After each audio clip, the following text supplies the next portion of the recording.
Oui, d'ailleurs, j'ai la chance de militer dans une organisation qui est dirigée à 50% par des femmes. Alors, ça ne veut pas dire que tout est réglé, hein, comme au Parti socialiste, je vous rassure. Je voulais d'abord vous remercier de m'avoir invité. Je suis particulièrement honorée que la CGT puisse intervenir sur la question des femmes. D'abord parce que bon, j'ai cru remarquer cette année que les syndicalistes se faisaient un petit peu rares à La Rochelle. Et puis aussi, surtout, parce que finalement, la question de l'égalité professionnelle, c'est peut-être la meilleure façon de parler des retraites, qui plus est en présence de la ministre des Affaires sociales.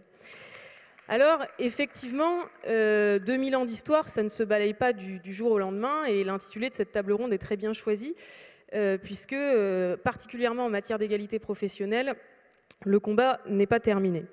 Et contrairement à ce que l'on entend parfois, l'inégalité professionnelle n'est pas seulement la conséquence de l'inégale répartition des tâches ménagères entre les femmes et les hommes, mais elle en est aussi la cause. Je m'explique. Effectivement, pour des raisons culturelles, de stéréotypes, il est très rare qu'un homme prenne un congé parental pour élever les enfants. Cela dit, il y a aussi des choix financiers. Tant qu'il sera économiquement plus rentable pour un couple que la femme s'arrête de travailler à la place de l'homme, on n'arrivera pas à un partage plus équitable. C'est la raison pour laquelle, pour la CGT, la question de l'égalité salariale est centrale. Nous avons la chance que la ministre du Droit des Femmes souhaite utiliser son projet de loi pour combattre les inégalités professionnelles. L'enjeu est donc d'identifier les leviers à actionner. Sur les salaires, on est en plein paradoxe, ça a été dit. Les femmes sont aujourd'hui plus diplômées que les hommes. 6 lois successives sont venues affirmer le principe de l'égalité salariale. Pourtant, il y a toujours en moyenne 27% d'écart de rémunération entre les femmes et les hommes. Pire, cet écart a cessé de se réduire depuis 20 ans, il est stable. Ceci s'explique de notre point de vue parce que les lois successives n'ont bien sûr pas toutes été effectivement appliquées, et là-dessus il y a un vrai sujet, mais aussi parce qu'elles n'agissaient pas là où il fallait. Grâce aux batailles féministes, on a réussi à convaincre qu'il y a une inégalité de rémunération entre les femmes et les hommes et que cette inégalité est inacceptable. Par contre, les 27% d'écart de rémunération restent abstraits. On ne sait pas ce que cela recouvre. Et pour déterminer les bons leviers d'action, il faut savoir être capable d'analyser en détail les causes des écarts de rémunération. Il y en a principalement 3. 1, le temps partiel. 2, le cantonnement des femmes dans les métiers féminisés. Et 3, ce qu'on pourrait appeler de la discrimination pure. Sur le temps partiel, d'abord, donc 85% des salariés à temps partiel sont des femmes.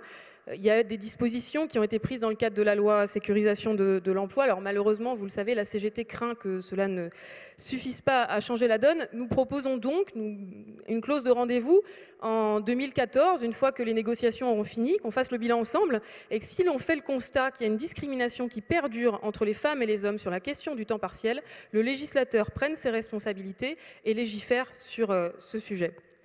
Une fois retirés les salariés à temps partiel, si on ne compare que les salariés à temps plein, l'écart salarial reste de 19% en moyenne. J'en arrive au deuxième facteur de discrimination, la ségrégation des femmes dans des emplois à faible salaire qui ne prennent pas en compte les qualifications. Pour le dire autrement, on est dans un problème de reconnaissance des classifications, dans un problème lié aux classifications. Les classifications, c'est ce qui définit les grilles de salaire. C'est là que se joue l'essentiel des inégalités salariales. C'est pourtant l'angle mort des politiques publiques. Les stéréotypes font que les femmes sont concentrées dans les secteurs de l'éducation, de la santé et du social sur des emplois qui correspondent aux compétences présumées naturelles pour les femmes. L'organisation, le relationnel, le lien avec les enfants, les personnes âgées, etc. Et ces compétences ne sont justement pas reconnues car supposées naturelles et pas issues d'une formation et d'une qualification. C'est cela qui explique que les ouvriers sont en moyenne mieux payés que les employés, que les ingénieurs sont mieux payés que les diplômés de lettres et sciences humaines, que les salaires sont plus élevés dans l'industrie que dans le tertiaire. Pour ouvrir le chantier des grilles de salaire, il faut imposer une renégociation des classifications dans les branches professionnelles. D'ailleurs, il nous faut aussi balayer devant notre porte, je le disais au départ, les équipes syndicales ne sont pas assez formées et combatives sur ce sujet et on pourrait aussi d'ailleurs avancer ensemble là-dessus. La mixité dans les métiers est aussi déterminante, ça a été dit, c'est pour ça qu'il est fondamental de former les enseignants sur l'égalité femmes-hommes. Pour agir sur les classifications, il est nécessaire de regarder tout débat salarial avec les lunettes du genre, en ayant en ligne de mire la situation des femmes et des hommes. Par exemple, alors que les femmes représentent 62% dans la fonction publique, ne pas augmenter le point d'indice et le salaire des fonctionnaires, ça n'aide pas les femmes à obtenir l'égalité salariale. De même sur la question des enseignants, de même sur la question des infirmières, etc., etc. Vous voyez que les revendications salariales de la CGT sont toutes très féministes et très raisonnables d'ailleurs, je vous rassure. Troisième cible pour mettre fin à la discrimination, pour agir, c'est la discrimination pure qui explique 7 à 10% des inégalités salariales. Donc, c'est-à-dire que toute chose égale par ailleurs, le poste, la qualification, le niveau de diplôme, l'ancienneté, il reste encore 7 à 10% d'écart entre les femmes et les hommes. La persistance de cette discrimination, malgré les textes réglementaires, doit conduire à donner aux femmes de nouveaux droits pour faire respecter la loi. La CGT propose donc de mettre en place un système d'action de groupe pour les femmes, à l'image de celui prévu pour les consommateurs dans le projet de loi consommation actuellement en débat. Cette action de groupe permettrait que l'avancée obtenue par une femme puisse profiter à toutes celles qui sont dans la même situation. Elle serait particulièrement efficace pour lutter contre les inégalités en matière de déroulement de carrière qui pénalisent les femmes. Cette action de groupe constituerait le levier le plus puissant pour faire enfin de l'égalité professionnelle une réalité. J'en arrive aux inégalités en matière de retraite, conséquence directe des inégalités salariales et des interruptions de carrière du fait d'enfants. Les chiffres sont connus, ils ont été rappelés, 40% d'écart de pension, 2 retraités pauvres sur 3 qui sont des femmes. Cette situation a été malheureusement amplifiée par les dernières réformes des retraites depuis 1993 qui ont conduit à allonger à un départ plus tardif en retraite et à une baisse du niveau de pension, en particulier pour les femmes. Pour arriver à l'égalité femmes-hommes, il est donc nécessaire d'évaluer toute réforme avec les lunettes du genre et d'en mesurer l'impact spécifique pour les femmes.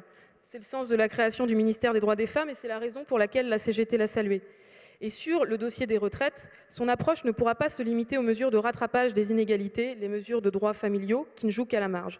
Et là, je rejoins tout à fait les propos de la ministre des Affaires sociales. C'est à l'ensemble du modèle qu'il faut s'attaquer. En effet, le modèle qui a servi de base à la construction du système de retraite, c'est celui de l'homme au travail et de la femme au foyer.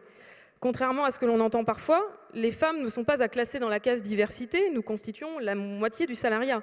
Surtout, le modèle progressiste que nous voulons, c'est celui où les hommes, comme les femmes, s'investiraient dans les tâches domestiques et l'éducation des enfants. Ça signifie que la durée travaillée de référence doit être celle des femmes plus que celle des hommes. C'est la raison pour laquelle nous pensons que la réflexion sur les retraites doit se faire à partir de la situation des femmes. Et je reprendrai encore les propos de la ministre. C'est ce qui permettra d'ailleurs que la progression du droit des femmes fasse progresser les droits de l'ensemble de la société et donc des hommes également.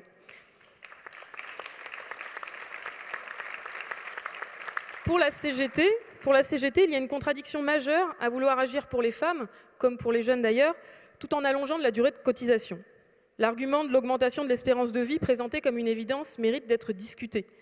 D'abord, peut-être faudrait-il plutôt se baser sur l'espérance de vie en bonne santé. L'espérance de vie en bonne santé, vous l'avez noté, pour la première fois, elle recule et elle atteint 62 ans, soit bien souvent avant le départ en retraite et avant en tout cas les bornes qui sont maintenant à 67 ans.